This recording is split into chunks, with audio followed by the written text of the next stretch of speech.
America's future. We're really fighting because these people, you saw the other night at the State of the Union, you saw these people, they wouldn't stand for a mother who just lost her daughter by having her throat slit from behind. They wouldn't stand for the helicopter pilot who just got the Congressional Medal of Honor for landing safely in Venezuela, a helicopter with a lot of soldiers on that helicopter. And he was able to land it safely, and his leg was practically ripped off. And for those people that know about helicopters, you land them pretty much with your legs, right, Tom? You land him with the legs, and he was in bad shape, and he got that. Not only landed, he landed in exactly the right spot at exactly as blood was pouring down the aisle, which didn't make all of those soldiers in the back feel too good. They're looking at a pilot who's bleeding out.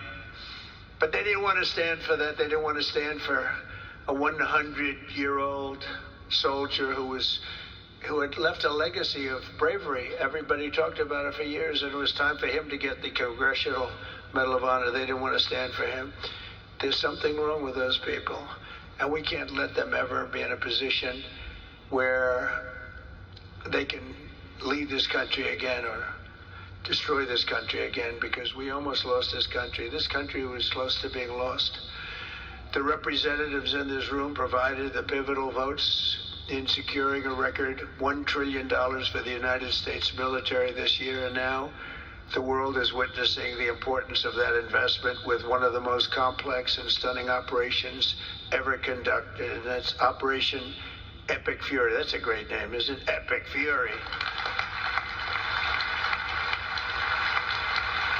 That's even better than Midnight Hammer, which was pretty good too. That was where we knocked out their nuclear potential. That was a big day, because if we didn't do that, they would have had a nuclear weapon within 2 weeks. And I think we'd be in a lot different situation.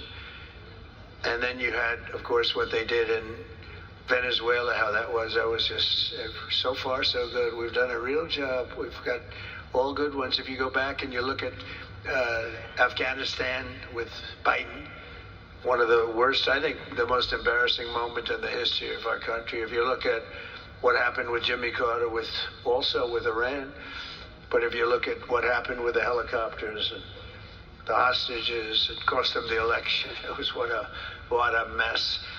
The world respects us right now more than they have ever respected us before.